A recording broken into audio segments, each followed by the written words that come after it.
The warning that went unheeded. The great assembly hall of Station Nexus stretched endlessly upward, its crystalline walls reflecting the light of 1,000 different suns. Representatives from across the galaxy had gathered for what many considered a routine diplomatic meeting. The Phylorian Empire, rulers of nearly half the known galaxy, sat in their elevated platinum seats, their scaled forms radiating the confidence of 10,000 years of dominance. Ambassador Alina Rodriguez stood at the central podium, her simple, Earth uniform looking almost primitive compared to the ornate robes and bio-enhanced forms surrounding her. Behind her, Captain Marcus Chen waited silently, his weathered face betraying no emotion as hundreds of alien eyes studied the human delegation with barely concealed amusement. Honored representatives, Alina began, her voice carrying clearly through the chamber's acoustic systems. I stand before you today not seeking conflict, but demanding justice. For the past 18 months, Thylorian vessels have attacked human exploration ships in neutral space. 17 vessels destroyed. Over 300 souls lost to the void. High. Chancellor Vexus rose from his throne, his serpentine neck extending to its full, impressive height. His voice resonated with the authority of millennia. The human delegate speaks of space that belongs to the Empire by right of conquest. Your species ventures where it does not belong, into systems we have claimed for longer than your civilization has existed. Murmurs of agreement rippled through the assembly. The Corathon Federation nodded their massive heads in approval. The Zephyrian Collective's crystalline forms chimed in harmonious support. Even the usually neutral ethereal council seemed to side with the Thylorians through their silence. Elena's jaw tightened, but her voice remained steady. The Galactic Navigation Accords, which your empire signed, clearly designate those regions as neutral exploration zones. We have the legal right. Chancellor Vexus's laugh was like grinding stone. Young species, you speak of rights as if the universe cares about the papers you wave. Rights exist only when you have the power to enforce them. Where is your power, little human? Where are your vast fleets, your ancient technologies, your conquered worlds? The chamber erupted in what could only be described as alien laughter. The Thylorians slapped their tails against their seats in amusement. The Corathon's deep belly laughs shook the very foundations of the station. Even species known for their stoic nature seemed amused by the human audacity. Captain Chen stepped forward, his hand resting on his sidearm. Alina placed a restraining hand on his arm, but he spoke anyway. Chancellor, you mistake quiet strength for weakness. That's a dangerous error in judgment. Admiral Korith, the Thylorian military commander, rose beside his chancellor. His cybernetic enhancements gleamed as he towered over the human delegation. Threats from a species that barely learned to leave their own star system 50 years ago. Your entire fleet consists of what, 30 vessels? We have patrol groups larger than your entire navy. Alina raised her hand, and the chamber gradually quieted. When she spoke again, her voice carried a weight that hadn't been there before. I want everyone in this chamber to witness what happens next. Record these words. Transmit them across the galaxy. Let every civilization hear what humanity says when pushed to the edge. She turned to face Chancellor Vexus directly. Your empire has been warned, repeatedly, formally, through every diplomatic channel available. We have sought justice through proper channels. We have appealed to galactic law. We have begged for intervention from this very assembly. She gestured to the silent representatives surrounding them, and we have been met with silence, mockery, and continued aggression. The ambassador's voice grew harder, each word carefully measured. Therefore, let it be recorded that Earth hereby issues one final ultimatum to the Thylorian Empire. Cease all attacks on human vessels immediately. Provide reparations for the lives and property you have stolen. Submit to an independent tribunal to determine appropriate punishments for your actions. The laughter that followed was even louder than before. Chancellor Vexes wiped tears from his primary eyes. And if we refuse, little human, what then? Will you send your handful of ships to face the might of the Empire? Will your 3 colonies somehow threaten our thousands? Elena's expression didn't change. If you refuse, then you will learn what happens when you mistake human restraint for human capability. We have given you every opportunity to choose peace. If you choose war instead, then war is what you'll get. But understand this, Chancellor. We won't fight the war you expect. We won't play by the rules you're used to. And we won't stop until the threat to our people is permanently eliminated. She paused, letting her words sink in. The choice is yours. You have 72 hours to begin compliance with our demands. After that, Earth will consider itself at war with the Thylorian Empire. Admiral Korith slammed his fist on the armrest of his chair. You dare threaten the Empire? We who have conquered galaxies while your species was still learning to make fire. We could turn your pathetic world into molten slag before your fleet could even respond. Captain Chen's smile was cold and sharp. You could try, Admiral. But you might want to ask yourself why a species as supposedly primitive as ours would be stupid enough to threaten someone as powerful as you claim to be. Either we're completely insane, or we know something you don't. The Ethereal Council's representative, a being of pure energy contained within a crystalline shell, spoke for the first time. Its voice was like the whisper of solar winds. Perhaps the humans have hidden allies, secret technologies. This confidence seems ... unusual. Alina shook her head. No hidden allies. No secret technologies beyond what any sufficiently motivated species might develop. Just humans being human. We adapt. We overcome. And when threatened with extinction, we become very, very creative. Chancellor Vexis rose to his full height, his scales rippling with agitation. This assembly will not be threatened by upstart. Primitives, guards, escort these humans back to their vessel. Admiral Korith, deploy the 4th Fleet to human space. It's time to teach these mammals their proper place in the galactic hierarchy. As the Thylorian guards moved to surround the human delegation, Alina spoke one last time. Remember this moment, all of you. Remember that we came seeking peace. Remember that we offered you every chance to avoid what comes next. And remember that when the histories of this era are written, they will record that Earth didn't fire the first shot. She looked directly at Chancellor Vexus, but will fire the last one. The human delegation was escorted from the chamber in silence. Behind them, the representatives of 1,000 worlds continued their discussions, most already dismissing the humans as an insignificant footnote in galactic politics. The Thylorians began planning their demonstration of power, confident that a show of force would quickly bring the upstart species to heel. 3 days later, Admiral Korith's 4th Fleet arrived at the edge of human space. Their target was the Mars Research Station, home to nearly 50,000 human scientists and their families. The Admiral himself commanded the operation from his flagship, the Dominion's Fist, a dreadnought larger than most human cities. Begin bombardment, he commanded. Leave no survivors.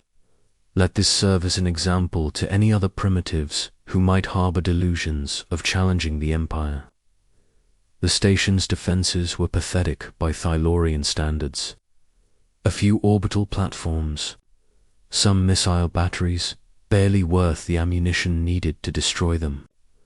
The bombardment lasted 6 hours.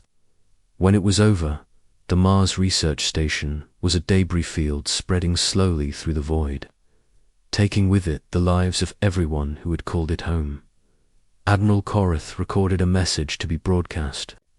Throughout human space, this is the price of defiance. Submit to imperial authority, and your deaths will be quick. Resist, and watch your worlds burn one by one. The message was transmitted to Earth, to the outer colonies, to every human settlement, in known space. And then something interesting happened. Instead of surrender, instead of panic, instead of the desperate pleas for mercy the Thylorians expected, there was only silence. For 3 days, human space went completely quiet. No distress calls, no diplomatic communications, no merchant traffic. Nothing moved, nothing transmitted, nothing responded to Thylorian hails. It was as if humanity had simply vanished. On the 4th day, Admiral Korath received a single transmission from Earth. The message was brief, consisting of only 2 words: "Thank you." He stared at the screen in confusion. Thank you. Thank you. For what? His communications officer, a young Thylorian fresh from the Imperial Academy, looked equally puzzled. Sir, perhaps it's a translation error, or maybe they're thanking us for making their surrender quick. But Admiral Korath had been a soldier for 3 centuries. He had conquered dozens of species, had seen every possible reaction to Imperial might. He had never seen anything like this. There was something wrong with this silence, something dangerous about that simple message. "Order the fleet to defensive positions," he commanded, "and double our sensor sweeps. I want to know what these humans are planning." His officers exchanged glances, but obeyed. The 4th Fleet spread into a defensive formation, weapons powered and shields raised. They waited for the human response that must surely come. Some desperate last stand, perhaps. A suicidal charge by their tiny fleet. The death throes of a species about to be erased from the galaxy. But as the hours passed, space remained empty. The only signs of human activity were the automated distress beacons still broadcasting from the ruins of Mars Research Station. A mechanical requiem for the dead. What Admiral Korath didn't know, what no one in the galaxy suspected, was that those 50,000 deaths had just solved humanity's greatest moral dilemma. For years, human scientists had debated the ethics of certain research projects. Weapons too terrible to use, technologies too dangerous to deploy, experiments that pushed the boundaries of what civilized species should attempt. The Mars Research Station had been home to humanity's greatest minds, working on their most ambitious projects. Projects that had been unanimously deemed too dangerous for a species that still hoped to join the galactic community as peaceful partners. But now the community had made its position clear. Now the restraints were off. Now humanity could finally show the galaxy what they were truly capable of when the safety of their species was at stake. In laboratories hidden throughout human space, scientists worked with a desperate fury. In military academies, strategists planned campaigns that would have been unthinkable weeks before. In factories and shipyards, production lines that had been idle for decades roared back to life, building weapons and vessels designed for only one purpose: the complete annihilation of an enemy that had made the fatal mistake of showing humanity exactly who they were dealing with. The Thylorian Empire had ruled the galaxy for 10,000 years. They had conquered countless species, absorbed entire civilizations, and never once faced a serious challenge to their dominance. They were about to learn why some challenges take time to develop. Asterisk. When Earth shows its true nature, General Sarah. Kim stood in the command center, buried deep beneath the Rocky Mountains, watching displays that showed data no Thylorian could possibly comprehend. Around her, officers from every branch of Earth's military worked with the quiet intensity of people who knew the fate of their species hung in the balance. "Status report," she commanded. Colonel Martinez looked up from his station. "Operation Damocles is 96% ready for deployment. Dr. Petrov's quantum tunneling network is operational across all target systems. Strike teams are in position." "General." Kim nodded grimly.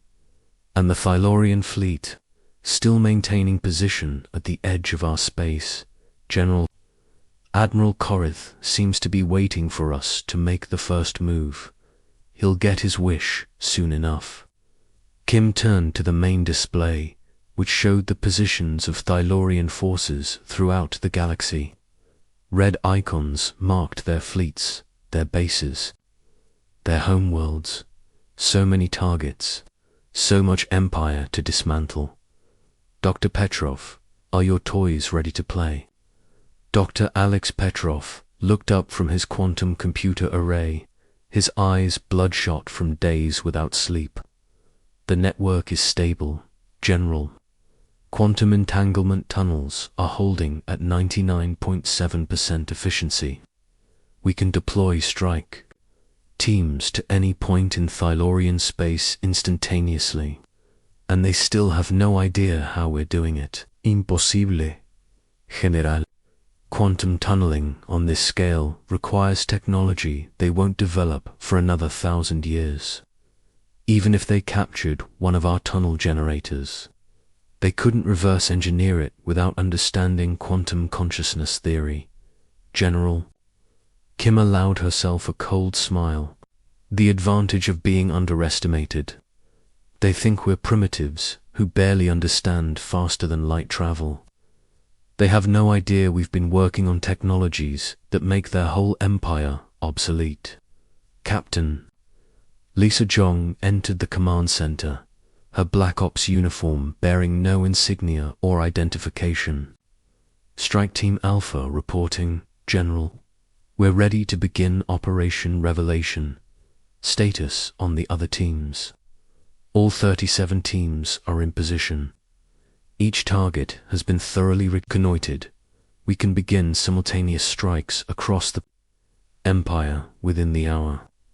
General Kim studied the tactical display one more time. The Thylorian Empire controlled 847 star systems, maintained 23 major fleet bases, and had fortified positions throughout half the galaxy.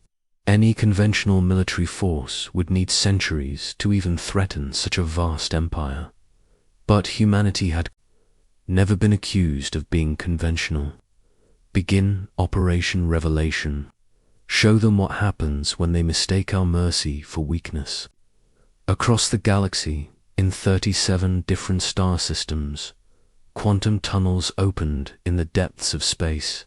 From each tunnel emerged a single human vessel, barely larger than a fighter craft. 2 Thylorian sensors, they would appear to be nothing more than tiny scouts. Certainly no threat to massive Imperial installations. The Thylorians were wrong. Captain Jong's team materialized in the Zarian system, home to the Empire's 3rd Fleet Command. The space around them bristled with defensive platforms, automated weapon systems, and patrol craft. Any normal approach would have been suicide. Jung activated her ship's unique systems, beginning quantum phase shift, uploading consciousness to the ship's AI matrix. What happened next would have been impossible to explain to most galactic civilizations. The human strike craft didn't attack the Thylorian defenses. Instead, it simply ignored them. The ship existed in a quantum state that allowed it to occupy the same space as solid matter without interacting with it. It was more ghost than machine, more thought than substance. Zhong's consciousness, temporarily uploaded into the ship's quantum computer, guided the vessel through the heart of the Thylaurian command station. She passed through bulkheads, through defensive systems, through the very atoms of the station itself, until she reached the central command core. There, she reintegrated into physical space. The Thylaurian commanders never knew what hit them. One moment they were reviewing reports from across their territory. The next, their command center was filled with explosions as Zhong's vessel materialized. Inside their defensive perimeter, and opened fire at point-blank range. Similar scenes played out across the Empire simultaneously. Strike teams appeared inside heavily fortified bases, inside the command centers of massive fleets, inside the private chambers of high-ranking officials. In a single, coordinated strike, humanity decapitated the Empire's command structure. But they were just getting started. Admiral Korith was reviewing intelligence reports about human activity when his flagship's alarms began screaming. His communications officer was already working frantically at his station. "Sir, we're receiving emergency transmissions from across the Empire. Fleet command stations are going dark. Planetary governors are reporting coordinated attacks on military installations." "Impossible," Korith snarled. "Human ships can't travel that fast. They don't have the range, the numbers, or the technology for simultaneous strikes across the galaxy." "Sir, the reports are confirmed. We've lost contact with the 3rd, 7th, and 11th Fleet commands. The Kepler defense grid has gone offline. The Vortex System Military Academy is requesting immediate reinforcement." Admiral Korith stared at the incoming reports in growing horror. In less than an hour, the humans had somehow struck at targets across thousands of light-years of space. It should have been impossible. It was impossible. And yet the evidence was undeniable. "How?" he whispered. "How are they doing this?" His answer came in the form of a transmission from Earth. General Kim's image appeared on his main screen.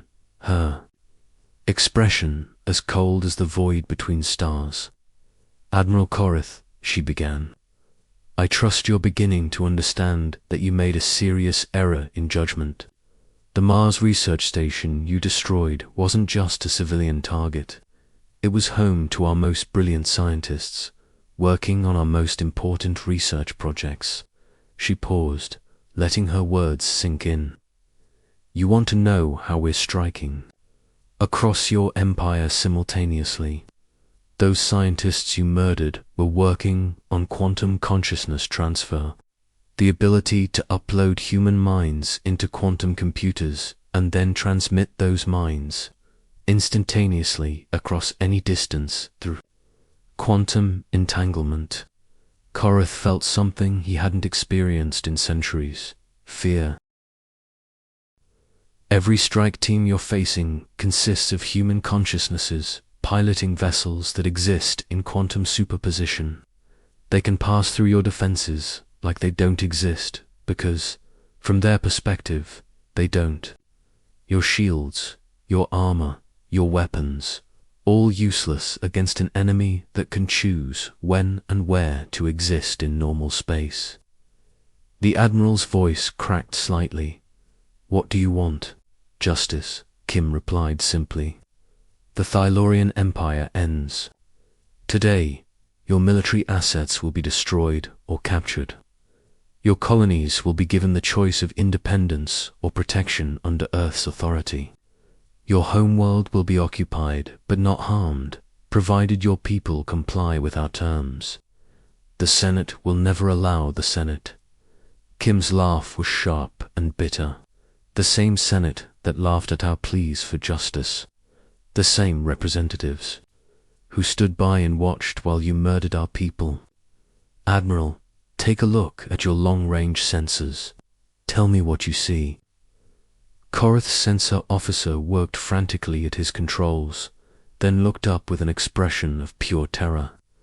Sir, we're detecting massive quantum signatures throughout the galaxy, thousands of them. They're everywhere. Not thousands, Admiral, Kim corrected. Millions. Every human consciousness that can be safely transferred is now operating throughout your empire.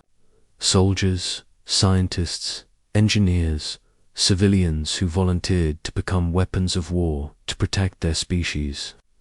She leaned forward. You see, Admiral, you made one critical mistake. You assumed that because we were new to the galactic community, we were primitive. You thought our small numbers made us weak.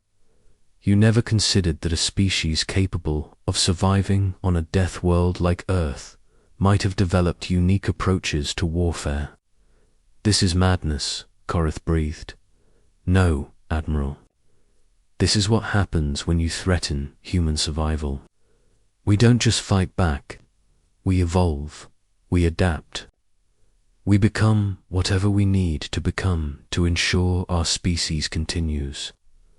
Around Admiral Korath's flagship, space began to fill with human vessels. Not the small exploration ships the Thylorians were familiar with, but massive warships that seemed to appear from nowhere. The quantum tunneling technology that allowed strike teams to materialize anywhere also allowed Earth to deploy its hidden fleet instantaneously across any battlefront. Surrender your vessel, Admiral, Kim commanded. Order your remaining forces to stand down. The war is over. But Korath was a Thylorian noble, bred for conquest and trained in the superiority of his species. The idea of surrendering to primitives was unthinkable. All ships, open fire. Destroy these human abominations. The battle was brief and decisive. Thylorian weapons, designed to fight conventional warfare, proved useless against human vessels that could phase in and out of normal space at will. The Fourth Fleet, pride of the Empire, was destroyed in less than an hour. Admiral Korath's flagship, the Dominion's Fist, was the last ship standing. Its engines crippled, its weapons offline, it drifted helplessly as human boarding pods attached to its hull. Captain Zhong led the boarding party, her consciousness now inhabiting a combat android that could function in the vacuum of space. She walked through the Thylorian ship's corridors like a force of nature. Her weapons systems integrated directly with her digital nervous system. When she reached the bridge, she found Admiral Korath slumped in his command chair, staring at displays showing the destruction of his empire. It's over, she said simply. The old admiral looked up at her with eyes that had seen the conquest of worlds. What are you? We're human, Zhang replied. And you should never have underestimated what that means. Within 6 months, the Thylorian Empire was no more. Its territories were liberated, its military dissolved, its leadership tried for war crimes by a tribunal that included representatives from every species they had oppressed. The galaxy watched in stunned silence as humanity, the newcomers who had been laughed out of the Galactic Senate, dismantled an empire that had ruled for millennia. Chancellor Vexis, now a prisoner awaiting trial, was granted one final interview with Ambassador Rodriguez. I don't understand, he said, his once proud voice now hollow with defeat. How did a primitive species develop such impossible technology? Rodriguez studied the fallen leader with something that might have been pity. You want to know our secret, Chancellor? It's not technology, it's perspective. You see, every other species in the galaxy developed in relatively safe environments. Stable climates, predictable seasons, limited natural disasters. She stood and walked to the window of his cell, looking out at the stars. Earth is different.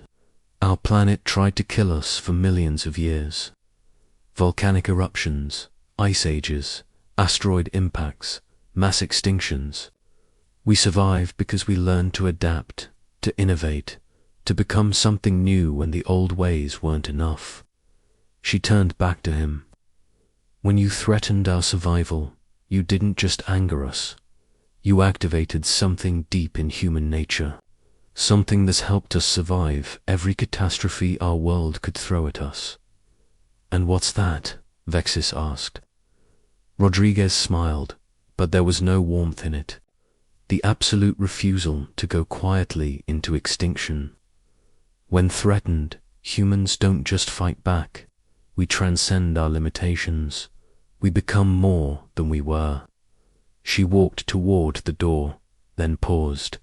The galaxy was warned, Chancellor. We told you what would happen if you continued your aggression. You chose not to listen. Now live with the consequences.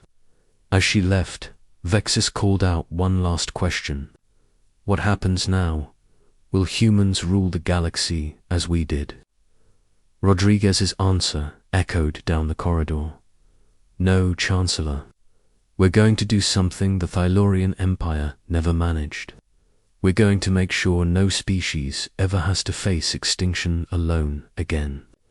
The age of human dominance in the galaxy had begun, not through conquest, but through the simple promise that those who protected the innocent had nothing to fear from Earth, while those who threatened the defenseless had everything to lose.